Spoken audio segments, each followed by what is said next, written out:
Bem, boa noite, Iris Ágata. Boa noite, Lúcio Massaferri. Tudo bem?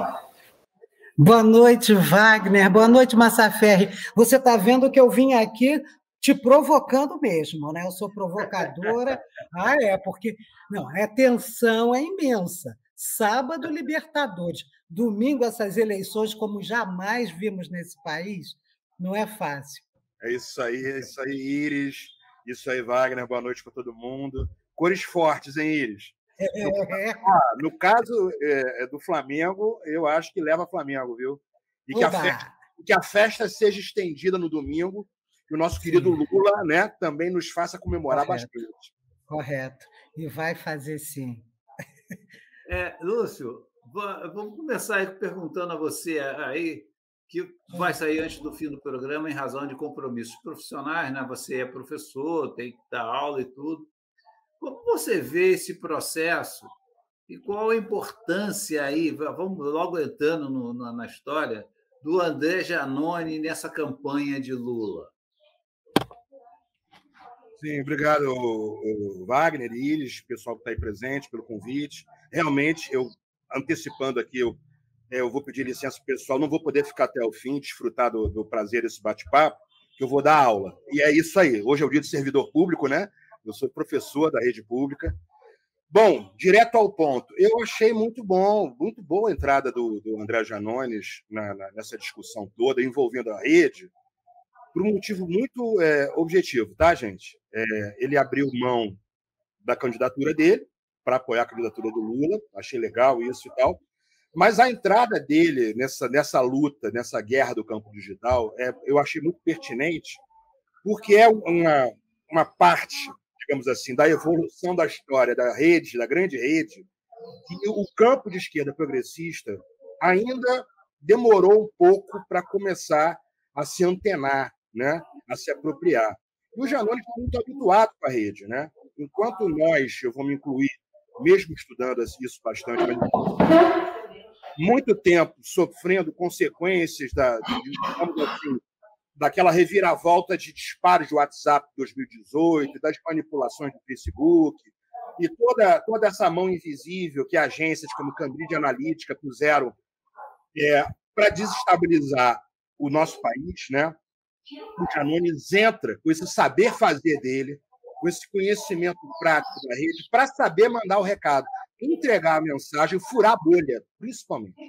Eu acho que a gente, no momento, está assistindo isso, sem querer fazer aqui cantar vitória nem nada, mas assim, a gente está assistindo um processo de furar um pouco a bolha, que a esquerda progressista está precisando disso. Parar de falar para dentro, né? Só daquelas curas acadêmicas e tal, que ainda está tateando, né? Precisamos ainda botar para conversar o pessoal que estuda o campo da sociologia, é um som bem forte, né? Não sei se estão ouvindo. Está fazendo um eco bem forte aqui. Tá dando sim, está dando sim. Uma conversa, não sei de onde. Eu acho que é o Avério que esqueceu o microfone aberto. Mas não tem problema. Só para finalizar, passar a bola para vocês, hein, Iris? Eu acho muito boa. Eu acho que o Giannone entrou em boa hora. Não vejo ele fazendo fake news. Eu vi gente publicando isso. Olha, sinceramente, eu olhei. Não é fake news. Quem é excessivamente purista e que acha que ele joga pesado, ele joga o jogo do direito, gente, pelo amor de Deus, que apresente, entregue algo melhor, né? Que vai ajudar, então. Né?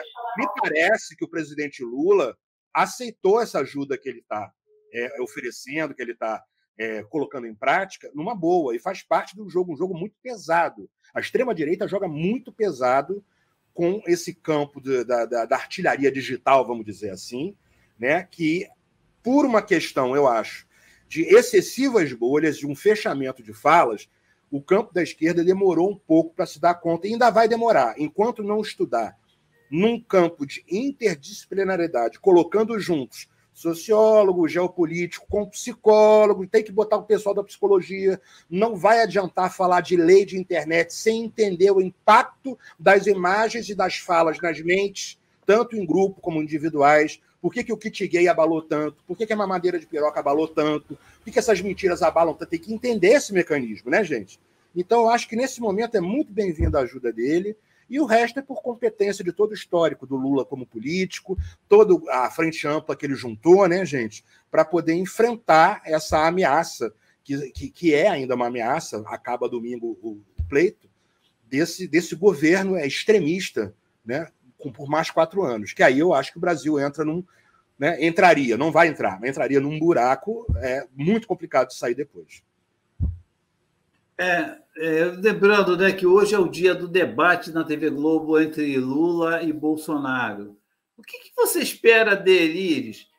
Lembrando que está no apoio de Bolsonaro o Fernando Collor de Mello, né, que você sabe que a gente lembra daquela história que ganhou a eleição do Lula, usando a história da suposta filha bastarda do então candidato, né, da esquerda, do PT. Hein, Iris? O que você acha? O que você espera desse debate de hoje? Eu espero que o Lula... Eu já trabalhei em campanhas políticas, em marketing político, e realmente é difícil para os marketistas se fazerem entender pelos candidatos. E o que nós vimos no debate da Band News foi isso. Parece que não houve uma aceitação do Lula, né? Uma aceitação do marketing do Lula pelo Lula. Então, ele teve ali alguns deslizes que eu acho que prejudicaram a performance dele, por não entender o que os marketistas estavam falando. E eu acho que ele deve ter revisto o debate dele, da Band News, né? E com o que ele falou, as respostas que ele deu, porque o Lula tinha respostas ali bem contundentes para dar. Eu estava comentando outro dia. Ele tem que colocar na conta do Bolsonaro o déficit de vacinação desse país. Nós estamos com o perigo de a poliomielite, paralisia infantil voltar, sarampo. E nós temos uma cultura vacinal muito forte. Então, existiam ali argumentos fortíssimos para o Lula que ele não colocou na mesa. E eu acho que ele precisaria colocar agora. Então, eu acho que nesse debate, eu penso que ele tem condições de estar bem mais fortalecido devido aos deslizes que ele cometeu no debate anterior. E, aliás, esse modelo de debate eu achei bem interessante, o confronto direto entre um e outro. Agora, é necessário isso. Eu me lembro muito bem que me deu uma agonia tremenda do Lula falando, gastando o tempo dele e deixando quase 6 minutos para o Bolsonaro falar sozinho após. E foi isso que aconteceu. Então, é necessário isso, todo esse jogo. Não basta ter uma história como o Lula tem, né, uma performance como ele, é necessário o comportamento dele nesse debate, porque é a última oportunidade que esse povo vai ter dos indecisos, né, que os indecisos vão ter de escolher aquele candidato em que ele vai votar. E que os candidatos vão ter a oportunidade que eles vão ter para que sejam escolhidos, ou pelo pessoal do voto branco, voto nulo, ou seja, dos indecisos também.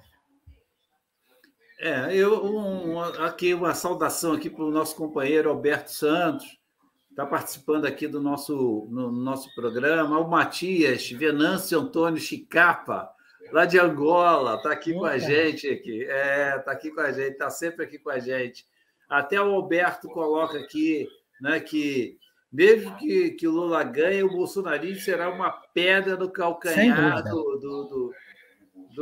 da esquerda, do Lula. Você acha, Lúcio, que será realmente uma pedra no calcanhar? Aí ele já acompanhou tantas eleições. Você acha? Olha, acho. Eu vou dar um parecer aqui e levantar uma bola para a Iris, baseado no que ela acabou de comentar. Eu queria escutá-la também, se você me permite, Wagner. Levantar uma bola aqui. Bom, primeiramente, concordando com o Alberto Santos, né? eu creio que terá uma pedra no calcanhar, né? Que fique claro assim, a percepção que tem é que Lula ganha muito apertado, vai ser sofrido, né? Na virada de contagem de urnas, quando vai para o Nordeste, costuma ser um momento, como não houve alteração até agora, mas nós estamos dependendo também desse debate. Iris assinalou muito bem, mas o Alberto, veja só, é uma perspectiva pessoal minha, tá? Sem pretensão de eu estar dono da verdade. O que eu creio que vai ser uma pedra no calcanhar vai ser essa extrema-direita que meio que saiu do armário. Pode ser até que não seja o Bolsonaro, a gente não sabe o que vai acontecer com ele ano que vem. Que entre uma outra figura. Lembram do ódio do Aécio em 2014 para 2015? O ódio de Dilma, o ódio da derrota nas urnas que Dilma venceu, ele estava espumando. Então, essa galera que migrou, né, digamos, votos que elegeram o Bolsonaro em 2018 com aquela coisa do WhatsApp, essa turma toda aí, que compõe o campo dele, vai ser aperto no sapato, com certeza. Nesse ponto, eu concordo. E para passar a bola para a Iris, eu gostaria de ouvi-la com a experiência que ela tem. Eu já vi uma vasta experiência. É o seguinte: eu não sei se é o Sérgio Moro que estará hoje no debate. Eu tinha visto que havia um convite ao Sérgio Moro. E aí, veja só, no debate passado, concordando contigo, a impressão que eu tive é que o Lula ele ficou muito metido na presença do Moro ali, com aquela questão da constituição, de Lava Jato, que seria uma oportunidade de ouro. A presença do Moro ali, ela já é uma profissão mais uma, né? O que incluía ele, então, afastando da eleição de 2018, o que o juiz estava fazendo ali? E a melhor explicação que eu ouvi, Iris, é da Tereza Cruvinel. A Tereza Cruvinel, que acompanha muito também política, ela disse que esse é um tema que mexe. Estou de volta aqui. Pronto. E o que Iris apontou do treinamento, das orientações dele, ele, na hora, talvez não tenha conseguido. Tal é a indignação dele, tal é o estado de inflamação interna que ele deve ficar. Porque, gente, cá entre nós, tentem se colocar aqui numa situação para passar a bola para a Iris. O Lula ficou quase 2 anos preso, da maneira como foi, com as acusações que fizeram. Ele viu a esposa Marisa partir com aquelas ironias horrorosas, com aquela coisa horrível que fizeram na passagem dela, né? Ele viu a partida de um irmão, ele viu a partida de um neto, escoltado por polícia, como se fosse um mega bandido, uma coisa horrível. A gente vê essa false flag, essa operação bandeira falsa do domingo passado, o tratamento dispensado, o aparato, os olhares que estavam no grupo. Então, eu entendo perfeitamente de preocupação ele ter perdido os estribeiros ali. Aí eu passo a bola, Iris, sabe? Porque eu acho que seria um ótimo momento. Mas, assim, eu, como ser humano, meu Deus do céu, o que ele viveu é compreensível. O que deve dar vontade de esganar, né? Perfeito. E eu concordo com você. Quando no final, porque eu só vi o Sérgio Moro no final do debate. Quando eu vi o Moro do lado do Bolsonaro, também me deu uma estranheza imensa. E depois, pensando, eu percebi isso. A presença do Moro se deu para intimidar o Lula. Assim, olha, esse cara te prendeu. E pode até te prender de novo. Se ele prendeu uma vez sendo incompetente, né, naquele foro, ele pode até tentar de novo, certo? E você não foi eleito por causa dele, né? Por causa do Moro. Então, eu concordo com você.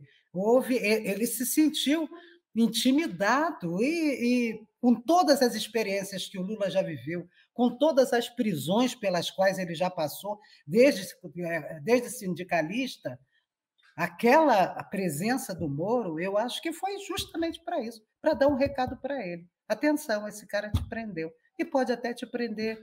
Que ele não é mais juiz, né? Mas a gente pode encenar de novo aqui um teatro que pode te levar para a prisão e te impedir de tomar posse, né? O Santos falou a respeito dessa pedra no sapato da esquerda, ou do Lula, ou dos progressistas, e com esse Congresso que foi eleito, realmente vai ser um pedregulho, né, certo? No sapato, vai ser pior do que na última gestão do Lula, né, em que ele enfrentou uma oposição ferrenha. Vai ser pior, eu acho que vai ser pior do que o Congresso que empichou a Dilma. Né? Não vai ser fácil, não. Não vai ser fácil governar. É ruim com ele e pior com ele, com o Bolsonaro. Certo? É terrível. Hein, Wagner? Você concorda com a gente? Eu acho que o Wagner congelou. Iris. Eu também acho que ele congelou. Mas então. Mas continua. Vamos segurar o manche do teco-teco aqui, nós, enquanto ele volta. Né? Olha, realmente, você lembrou, inclusive, uma questão fundamental, que é a experiência de Lula. Inclusive, ele usou isso reversamente já. A experiência de Lula com ser preso político, ela não foi nenhuma novidade, não é? E ele, inclusive, teve uma peça publicitária, o Iris, muito interessante, do núcleo do Lula, que passou outro dia, eu achei muito interessante, que mostra vários apoiadores atuais do Bolsonaro que já cumpriram pena por homicídio. Veja bem, já passaram por prisão, mas por homicídio. Comprovado. Foram julgamentos, júri popular. E mostra eles apoiando. E mostra que o próprio Bolsonaro também já foi preso, né, por ter planejado lá uma questão lá de bombas em quartel e tal. E aí eu achei muitíssimo interessante essa campanha, essa peça publicitária, porque no momento que coloca essa sequência e usando cores, toda uma semiótica e tal, fica patente para quem olha e quem é minimamente isento, minimamente, não precisa ser alguém do campo de esquerda progressista, nem simpatizante, não. Minimamente a pessoa olha e fala, poxa, mas há uma diferença, né? A palavra ter sido preso, né? Não, ela não serve, a gente tem que analisar caso por caso. Correto. Eu achei muito bem feito aquilo, porque em mim bateu muito forte e eu tenho segurança de que em outras pessoas aquilo ali pode ter causado porque você vê claramente as diferenças, né? Das políticas, né? Essa última do Lula, só para passar de novo a bola para ti, essa última que é dessa mega operação psicológica usando o lawfare, eu gosto de enfatizar a operação psicológica, o colega Iris, pelo seguinte, porque ela usou lawfare, mas o objetivo principal dela não era só prender, era fazer com que a opinião pública consentisse, se anestesiasse e aceitasse. E aí aquela propaganda de anos dessa operação supostamente contra a corrupção, mas que, na verdade, foi para remover do tabuleiro as peças importantes da política que estavam conduzindo, né, o Brasil numa direção que eles não queriam mais, queriam a tal da ponte para o futuro, ou sei lá o que fizeram, né, que engessaram o país todo, e aí ela entrou usando propaganda, afastando, e aí criando delações. Voltou o Wagner. Ah, que maravilha. Wagner, estávamos segurando aqui o... Congelou. Ah, sim. Está descongelando. Não, mas Massaferri, deixa eu aproveitar, você como psicólogo, me explica sobre isso. Eu estava até conversando com alguém a respeito. O Bolsonaro, ele se mostra mesmo, demonstra ser um misógino, não é? Isso daí várias vezes, desde quando ele era deputado e agora na presidência da República, é um descalabro. Ele já se colocou contra pretos, colocou aquele Sérgio Camargo, que é a vergonha da raça, ali na Fundação Cultural Palmares, do jeito que ele desfaz do conjunto gay, né? Me explica, eu gostaria de entender como essas pessoas ainda idolatram esse homem. Olha, Iris, quisera eu, tá, ter uma resposta curta, concisa sobre isso, mas eu posso te garantir o seguinte: você colocou aí elementos, né? Esse moço, Sérgio, né? Ele nega a própria pretitude. Eu vou usar aqui essa expressão. Tá? É pretitude, eu gosto dela, eu também uso. Eu gosto também, porque, inclusive, é bom ressaltar o seguinte, né? Nós pretos, eu estou falando nós pretos porque eu sou preto, né? Nós temos um problema muito grave, que é, após o momento de colonização física, a colonização cultural, né, que a gente chama de uma subliminar, que vai construir essa estrutura, ela se mostra muito forte. E há figuras que negam isso, como esse moço, né, e se coloca até num campo de confronto. Tá? Agora, quanto a essa turma que se identifica com os ataques, que não é só... eles não são efetuados no campo desse racismo que é construído. Né? O racismo é uma invenção. Né? Eles inventaram o racismo, né? Criaram essa coisa de raça.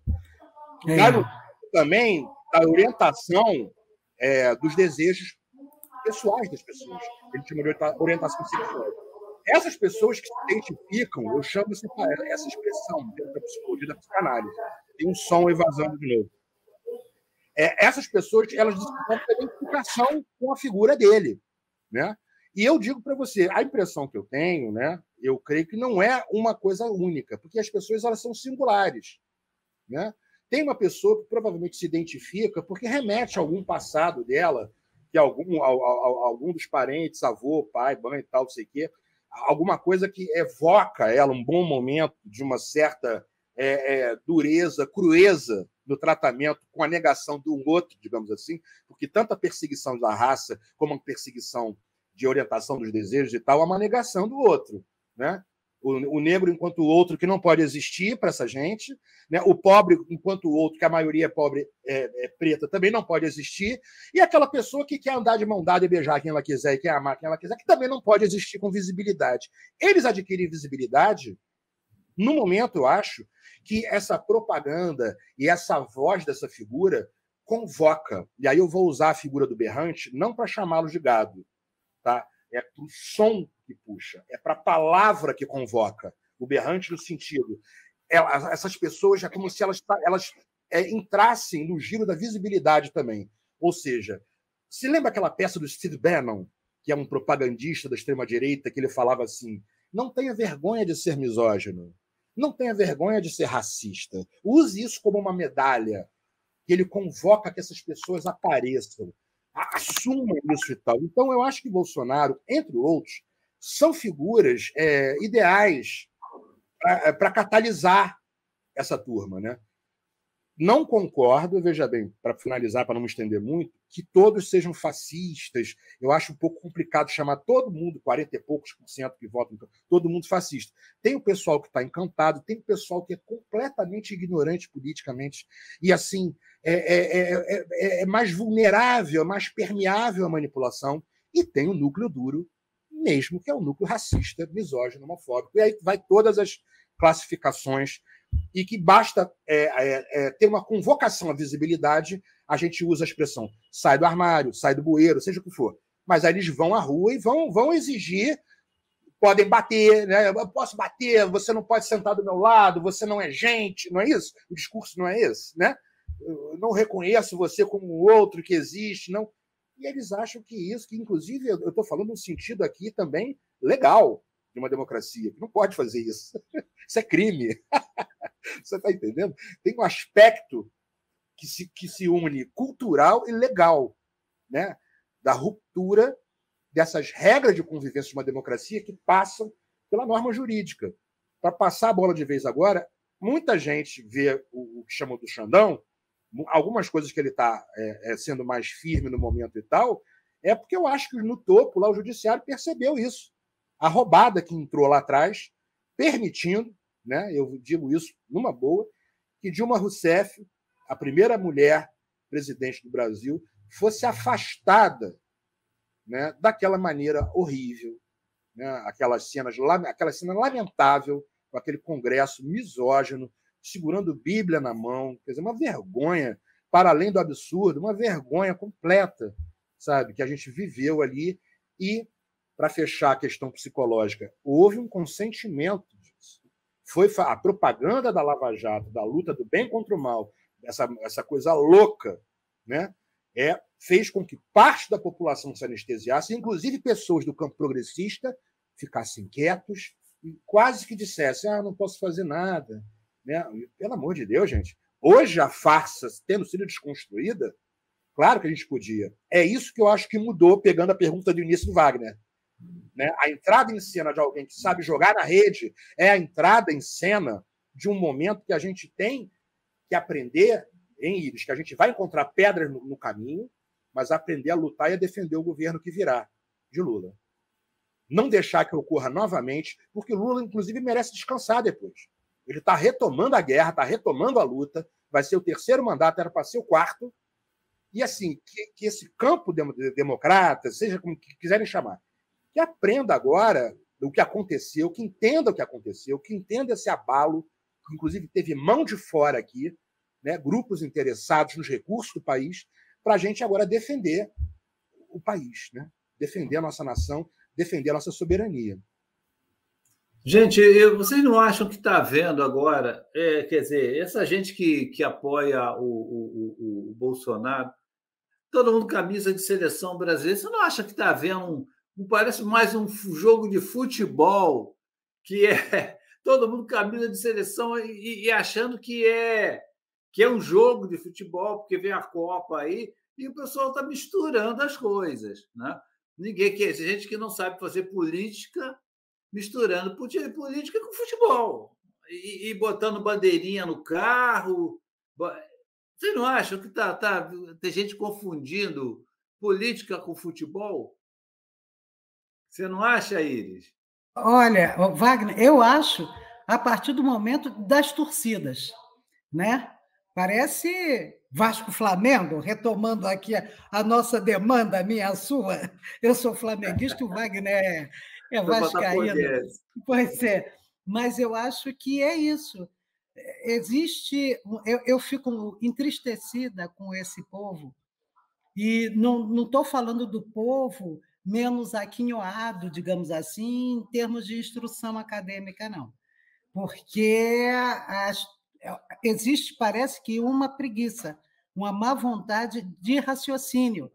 As pessoas não querem raciocinar, elas querem idolatrar, querem acreditar em discurso, né? Em vez de pensar o que ele fez, o que ele já fez, o que ele pode fazer, né? Quais as tendências que ele tem.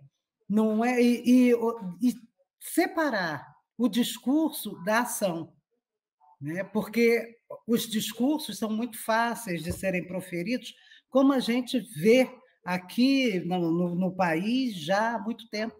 Mas e as ações desses homens? Né? E voltando aí ao Fla-Flu, ao jogo de futebol, esse pessoal se apropriou, esse pessoal da extrema-direita se apropriou dos símbolos da nação. Eu acho que o Lula falou isso em algum debate ou numa live, são várias, e aí, às vezes, eu me confundo realmente. Mas ele falou isso, se apropriou, esse verde e amarelo, essa bandeira do Brasil. Não é, eu, por exemplo, ficaria constrangida de sair agora com uma bandeirinha verde e amarela no carro, porque me ligariam a esse pessoal, a esse segmento, ao bolsonarismo. Né? Então, é necessário a gente desapropriá-los de novo. Né? Esses símbolos são nacionais, são do povo brasileiro, não é de torcida, né? E nem é de um segmento, e principalmente de um segmento fascista, né? Pelo menos como essa diretriz do bolsonarismo.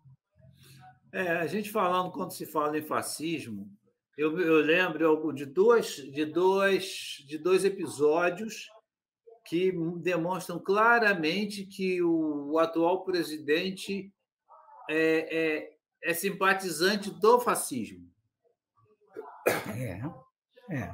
O primeiro foi ele andar a cavalo e na frente do Palácio do Planalto. E aquela imagem, eu lembro do Mussolini, do Benito Mussolini, fazendo a mesma coisa. Ele quis reproduzir o Mussolini. E a segunda vez foi essa, é agora que ele tem feito isso constantemente e as pessoas não percebem que isso é uma cópia do Mussolini, que o Mussolini arrastava seus simpatizantes nas motocicletas, andando de motocicleta. É o mesmo quadro. Se você pegar aqueles movimentos do Mussolini e pegar o dele, é exatamente igual. Então, ele não é fascista. É fascista, sim. Ele tem isso. Ele é um simpatizante. Se ele não é simpatizante, mas ele é fascista. É fascista. Agora, tem um detalhe importante. Quem conheceu, quem visitou Auschwitz, como eu, vai saber que essa história dele não acaba bem. Pelo menos se acabar com uma história do Mussolini, né? Lá atrás, que foi traído pelo Hitler e acabou pendurado num poste enforcado. Né? Então, a gente tem que pensar direitinho. Você não concorda, Lúcio? Não é isso mesmo? Isso não foi esses. Né? Sim, não foi só esse episódio. Teve episódio de uma figura que eu não lembro nem o nome. Ele foi secretário de Cultura e tal, que ele emulou uma situação do gay. Sim. Do Goebbels, então vocês lembram disso também? Me lembro. Tem toda uma convocação, inclusive, gente, só para deixar claro aqui, há traços de propaganda que são usados por essas agências que eles importaram, propaganda, inclusive, de hipermídia. Tem uns pontos aí, está no microfone aberto. Que são baseados no manual nazista, né, de psicopatia do Hitler. Está escrito lá. O Hitler tem um capítulo chamado Propaganda, que é muito impressionante. Não é dizer que é a mesma coisa, não, tá, gente? A criação da internet veloz e tal, ela levantou o poder, ela elevou o poder dos discursos, imagem, fala, escrita, a um grau que até então não conhecido. Nós, hoje em dia, eu falo sempre com Wagner Ides, que vou simular, se fosse um celular, vamos fingir, o celular está longe. As pessoas, um grande número de pessoas hoje, mesmo com pouco recursos financeiros, elas já têm esses aparelhos. Então, o impacto das propagandas, das falas, das mídias, conexão, ela vai aumentando e nós estamos sendo impactados por tudo isso de uma maneira muito diferente. Temos uma geração nova que já está habituada com isso, mas uma galera de 20 anos para cima ainda não está. Isso tem impacto muito grande. E pela questão dos símbolos que Iris tocou, relacionando com essa questão da apropriação da extrema-direita, eu acho muito importante lembrar também o seguinte, que esse processo ele vem sendo construído, no mínimo, desde 2013, naquelas manifestações de junho, quando Dilma Rousseff ela tem o índice de popularidade dela despencado, foi fabricado aquilo, hoje nós sabemos, né? Ela tinha em março ou abril de 2013 algo como quase 80%. Em julho, depois da Copa das Confederações, futebol, caiu para 35% e tal, sei que. Por isso que eu sempre sustento. A ideia dessa galera é que o Aécio entrasse. Eles tomaram um gol do Nordeste lá na contagem de votos no finalzinho. Não se esperava. Daí aquele ódio, aquela coisa enlouquecida, como se um plano B, mais ou menos, tivesse que entrar em ação em termos do golpe, porque eles esperavam já conseguir fazer a troca. Vocês se lembram? Olha, a gente está há 2 dias e meio da eleição, mais ou menos. Vocês se lembram que há 2 dias e meio de 2014, já que eu estou evocando, houve um bafafá, houve uma boataria de que aquele doleiro Youssef teria sido envenenado. A Veja publicou uma capa com Dilma e Lula, eles já sabiam de tudo, e o Twitter, Facebook bombando, que esse cara parece que passou mal, a PF levou ele no hospital e ficou, eles envenenaram, mataram e tal, tudo já para sabotar o segundo turno, né? Parecer aquela coisa assim, vender aquela imagem louca, falsa de que o PT tramou o assassinato do Lula. Uma boataria do caramba. O cara, sei lá o que ele teve, subiu a pressão. Eu estou usando isso porque eles usam isso. Usaram em 2018, a delação do Palocci. Essa agora, gente, tudo que está pipocando agora, né? Lá em São Paulo, desse rapaz, desse Jefferson aqui, essa coisa medonha, né? Aquela farsesca e tal. E voltando, para passar a bola de novo. A apropriação desses símbolos, eu costumo sempre pensar isso, Iris, na lógica da colonização. Que todo colonizador que se preza, ele quer abafar, eu estou falando agora de Estados Unidos, dessa coisa também, desses núcleos, digamos assim, não só os Estados Unidos, esses núcleos que dominam o poder econômico, essa mão invisível. Eles querem abafar os símbolos da população, apagar a memória. Ou seja, eu vejo como tomar conta dessa camisa, ela é nossa, e tal, amarela, que eles começaram com isso a partir da Copa, né? É uma maneira de você dessimbolizar, de você esvaziar o campo do outro, do diferente, que não é aquela galera, que é os eleitores de Dilma, os eleitores de Lula. Ou seja, vocês não são brasileiros. Tanto é que eles usam muito isso, né? Nossa bandeira não será vermelha. Né? Quando a bandeira vermelha é uma questão de coração interno, uma postura de esquerda, e não da bandeira amarela. Eles usam muito isso, ou seja, o símbolo é nosso, a pátria é nossa, o Brasil é nosso. Entende? Que eu acho que isso tudo tem uma jogada aí também, que entrou muita propaganda, né? E que eu percebo que já tem sido um pouco desconstruída. Só para fechar, não sei se vocês lembram, o impeachment ele foi conduzido como se fosse uma revanche de Copa do Mundo. Dividiram o gramado do Planalto, de um lado a galera de amarelo, de outro lado a galera que não queria que Dilma saísse, as pessoas sendo inflamadas. E olha, eu lembro claramente, eu não achei essa matéria, eu tinha escrito isso no Facebook na época, o Eduardo Cunha chegou a declarar num dia que ele já tinha sido escolhido lá, ele o cara que abriu o processo, né? Estou me sentindo como um juiz numa final de Copa do Mundo. Olha só aquilo, olha só a imagem, como se fosse uma revanche, né? Uma Copa do Mundo realizada dentro de um clima de raiva, com o Maracanã totalmente transformado, né? O pessoal, a frequência. Eu nunca mais fui no Maracanã, vocês sabiam? Nunca mais fui no Maracanã. Eu mantenho até o protesto. Meu protesto, desde 2010, tá? Eu sou Fluminense e Bahia, tá, Iris? O Wagner sabe, eu tenho 2 times. Eu nunca mais fui ao Maracanã. De tão incomodado que eu fiquei com as mudanças, pode ser uma coisa minha, tá?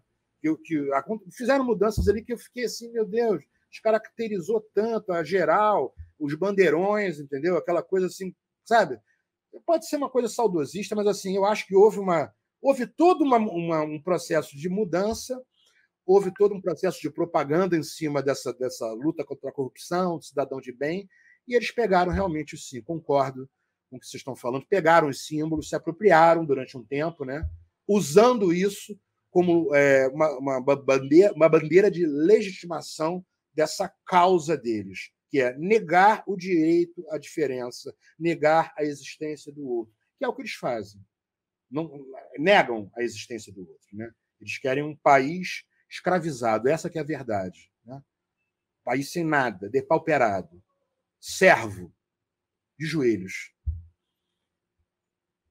Ô, Lúcio, antes que você saia, porque já está quase na hora de você sair mesmo, né? Você tem o seu compromisso, você ia ficar até 20 para as 7. Você não acha que a história do...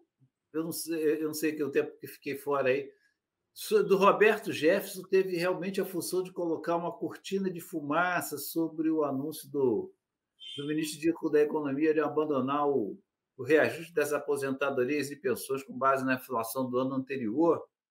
Você não acha disso? Além disso, tem a história de acabar com o 13º, de reduzir o tempo de férias do trabalhador.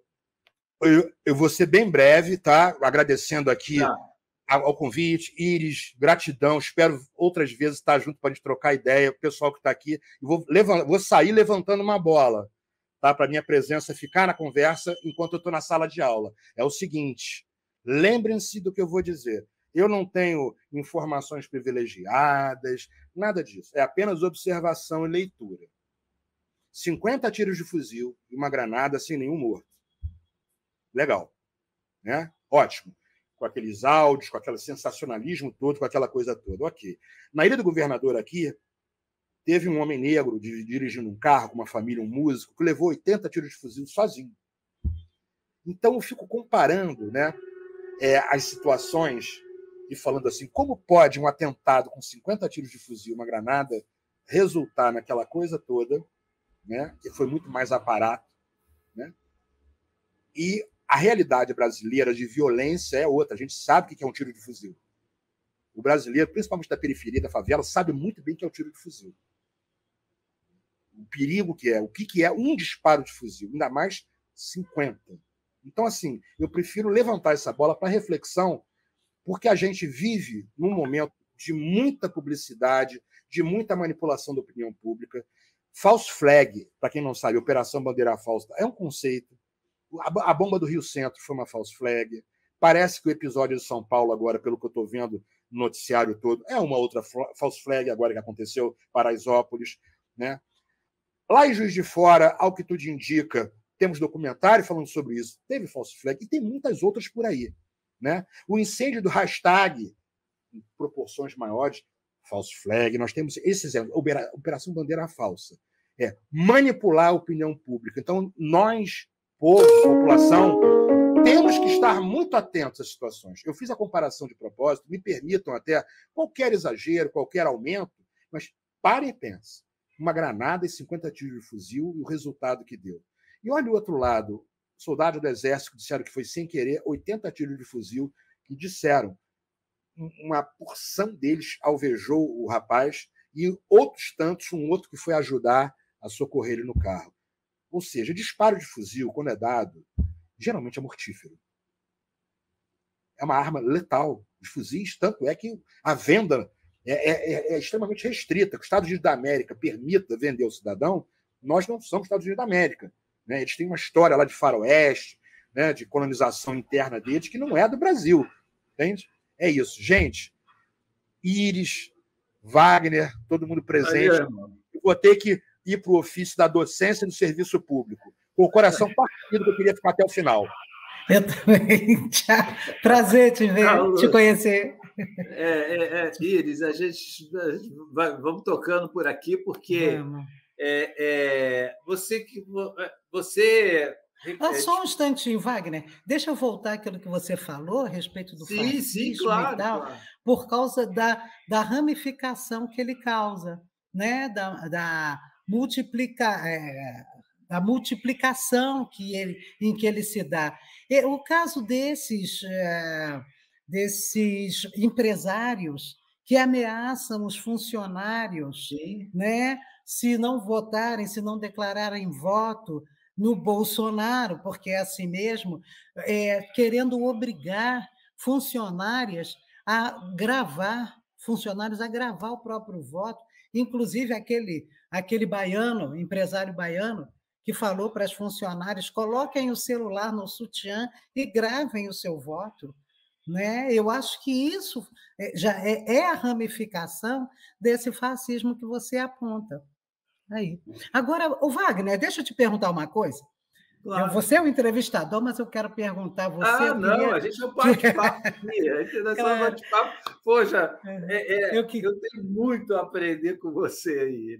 Muito. Pelo amor de Deus. Ainda mais você com essas andanças africanas maravilhosas que você tem feito. Mas eu queria ter feito essa pergunta, inclusive, ao Massaferri, a respeito de uma autocrítica do PT. No debate anterior, não, foi naquele FLAU que o Lula participou, né, pelo YouTube. Quando o Igor pergunta a ele se ele não vai fazer, se ele não faz uma autocrítica, se ele não faz uma meia-culpa, ele falou assim: não, nós não vamos fazer uma meia-culpa, nós não vamos fazer uma autocrítica porque tem muita gente para criticar. Mas você não há... O que você pensa a respeito disso? A vida da gente não é... Os passos da gente, os nossos projetos, não são feitos também com autocríticas para a gente ver ou rever os erros cometidos para a gente não cometê-los depois? Perfeito, eu acho que tem que ser feita a autocrítica, sim. Mas ali o Lula foi realmente... O Lula é um sujeito, é um estrategista, o Lula é muito hábil, E ele ali foi cirúrgico para dizer isso, entendeu? Porque todo mundo, que o PT tem que fazer autocrítica de quê? Da atuação dele, da defesa dos direitos dos trabalhadores, de manter a sua linha, a sua linha de pensamento desde a fundação. Eu acho que não. Eu acho que o PT sempre faz essa autocrítica. Eu não acho que não tenha sido feita, né? Aqui eu vou até saudar aqui o Marco Antônio Ribeiro, pela primeira vez me dá esse prazer de ver aqui. Marco Antônio é o meu primo, e lembra que fascismo e nazismo são facetas do capitalismo, né? Nossa luta deve ser contra esse sistema, né? E ele concordou com o Lúcio, né? Quem mora no Grande Rio sabe muito bem o que é isso, sobre os fuzis, né? Tiro de fuzil, né? O Lúcio realmente foi fantástico nessa história, porque não tem. A história do Roberto Jefferson está mal contada, né? A gente sabe que está mal contada. Mas eu estou admirado que o ministro do STF, o que está apurando Moraes.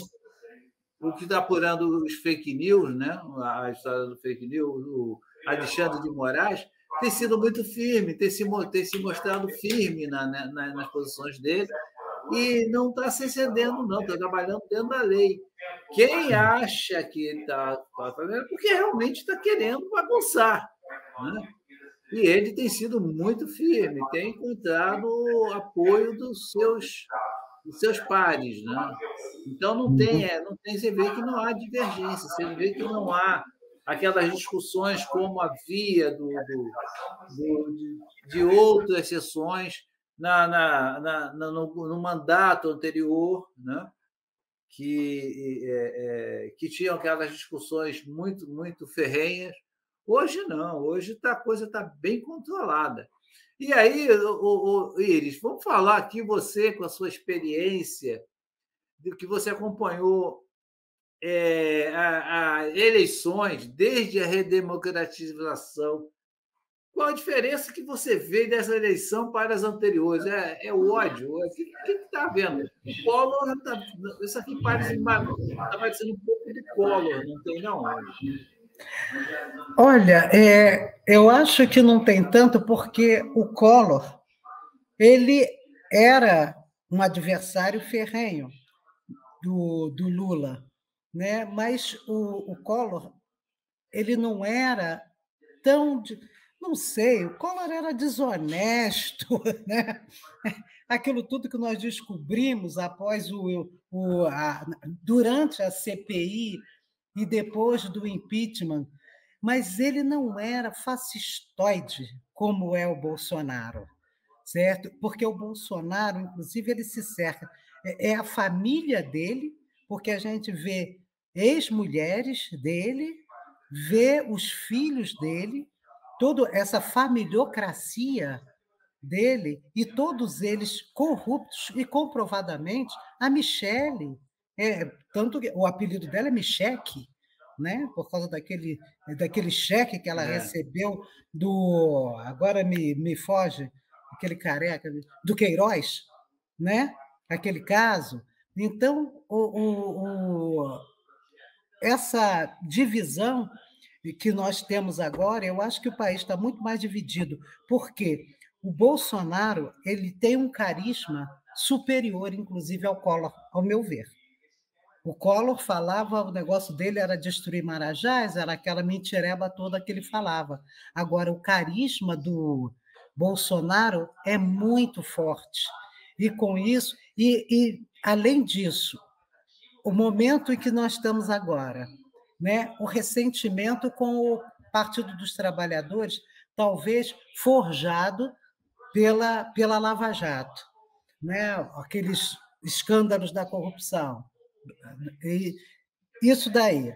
Aí o carisma do Bolsonaro, mais um momento que nós atravessamos economicamente de 4 anos para cá, a partir de 2015, né, a recessão econômica em que nós vivemos, eu acho que isso tudo recrudesce o momento eleitoral entre o Bolsonaro e o Lula, mais do que com o Fernando Collor e o Lula.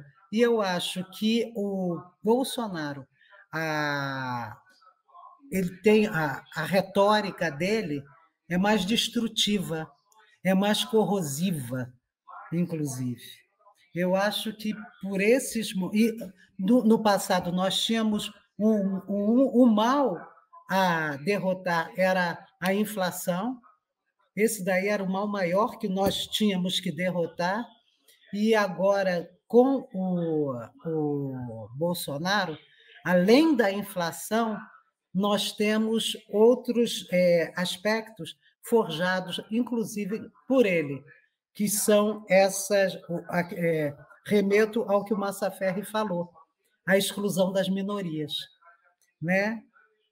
Então... Eu lembro que a gente, nós que viemos dessa época, né, eles?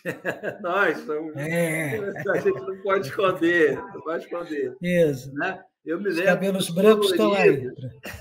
Eu me lembro dos coloridos, né? Você lembra que eram também extremamente radicais, né? E que eram os donos do Brasil, se sentiam os donos do Brasil. Depois que passou, o Collor foi defenestrado, né? Os coloridos sumiram, pelo contrário, eles desapareceram até porque houve o confisco da poupança, né? Tem muita gente que até hoje não conseguiu, não resgatou aquele dinheiro que foi confiscado das poupanças. Né? E o Collor hoje está colado com o Bolsonaro. Está colado. Eu vejo isso de um perigo muito grande. Eu vejo essa coisa do perigo muito grande. Porque o Collor, naquela época, não conseguiu implantar o que ele queria. Mas agora ele se aliou a uma pessoa que tem uma grande chance de fazer o que ele pretendeu lá atrás. Né?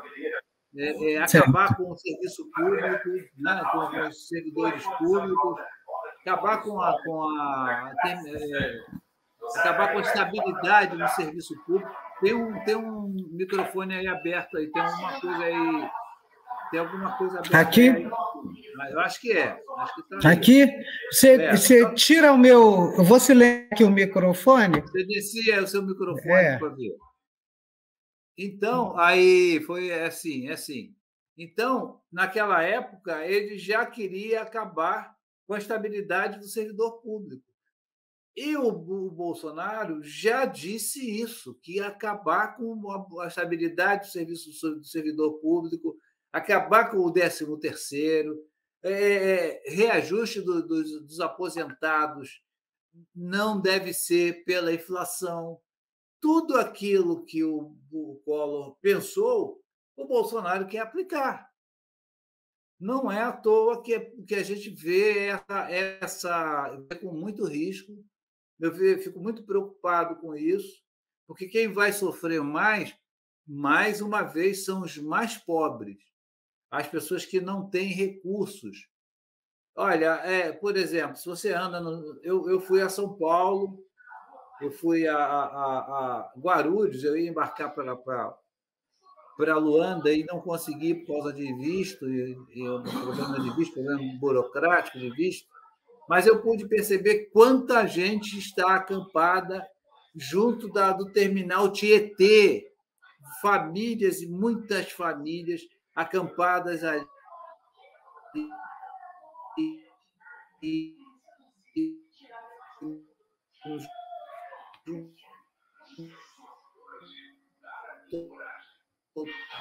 Wagner, tá. Fome, né? Gente passando fome, sabe? Então, isso é preocupante, é muito preocupante. Mas talvez, eu acho que eu tenho muita esperança que essa eleição de domingo vai dar um norte para amenizar essa situação. Se não acabar, não vai. A gente sabe que não vai. mas vai reduzir isso com a política que o Lula já adotou lá atrás. Ô, Iris, nós estamos quase acabando o programa. Sim, você quer falar alguma coisa? Voltando ao iniciozinho em que você falou a respeito de alianças. E eu acho que o que nós podemos fazer para reverter essa situação, porque realmente eu estou preocupada, Wagner, com esse Congresso que está aí e de emperrar as ações do Lula e forçá-lo a fazer ou continuar com esse orçamento participativo, ou seja, o toma lá da cá no Congresso, algo que sempre existiu e precisa parar agora. O Lula promete melhorar, reverter essa situação de miserabilidade que o Brasil se colocou agora, mas com que verbas? Com que orçamento? Ele vai precisar de um Congresso para isso. Então, achei super interessante essa união da Simone Tebet, da Marina, o Fernando Henrique, dele ter o Geraldo Alckmin como vice-presidente, o Janones e outros tantos declararem que são adversários, mas estão juntos nessa batalha, né, junto com o Lula, e que continue assim depois que ele vencer. Sangue de Jesus tem poder, mas então, quando ele vencer, para que ele possa fazer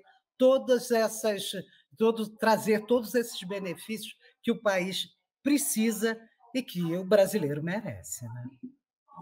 Iris, então nós estamos chegando ao fim do nosso programa. Eu tenho que passar a bola para São Paulo aqui, porque nós estamos em rede. Nós trabalhamos aqui com São Paulo, a Rádio Nossa FM de São Paulo. Maravilha. Nosso querido Dedé lá acompanhando a gente, né? E em outros cantos do planeta, né? E o pessoal lá de Angola, que está ligado aqui com a gente, né? Nós estamos cada dia criando projetos novos para Angola, porque é um país. Agora, deixa eu ressaltar isso, falei Angola agora. Esse governo perdeu a África. O Brasil parou de fazer negócios com a África. Por quê? Porque foi simplesmente abandonado. Sabe o que aconteceu? A China tomou a África do Brasil. O Brasil parou de fazer. A China está lá. A China está fazendo os negócios todinhos que o Brasil fazia. A única coisa que ainda resta para o Brasil, eu tenho certeza que o Lula vai retomar tudo isso, é a tecnologia da agricultura, porque os chineses ainda não dominam de toda forma essa agricultura que o Brasil essa tecnologia que o Brasil conquistou, e também as ligações, os laços históricos. Porque se não fosse isso, nós não estaríamos mais entrando na África. Nós teríamos perdido totalmente a África. Teríamos perdido a África. Mas aí a gente está trabalhando aqui para manter a nossa ligação com Angola. Eu, inclusive, faço parte de um grupo de jornalistas angolanos, né? Pessoal lá de Luanda e tal, que acompanha o nosso programa aqui, e é o pessoal de pauta, a gente discute, eu vou levando coisas do Brasil para o pessoal lá conhecer, que o pessoal não conhece, sabe muito bem, né? E a gente está trocando informação aqui jornalística dentro de grupos de WhatsApp aí com os angolanos. Maravilha, você. Jornalistas angolanos. Isso. Você está fazendo renascer o Simba. Simba era uma instituição dos anos 70, do movimento negro dos anos 70, Sociedade de Intercâmbio Brasil-África. E para os equivocados que pensam que um governo militar é só ditadura, é só opressão, foi no governo nos anos 74, por aí, entre 74 e 78, o Brasil tinha uma relação muito forte com a África. E isso daí era muito importante, não só para a África, mas também para o Brasil, e não estou falando só em termos econômicos e tecnológicos, estou falando em termos culturais, porque faz parte da nossa cultura, de nós pretos, de nós Brasil, não é de nós brasileiros. Então, essa retomada, esse intercâmbio que você está fazendo com Angola, poxa, só merece aplausos, mano. Obrigado. Bem, Iris, muito obrigado por você ter participado aí do nosso programa. Brasil. Obrigado aí para o pessoal do partido que acompanhou. Um abraço para o Alberto, para o Lúcio. Na próxima sexta-feira a gente volta aqui com um fato.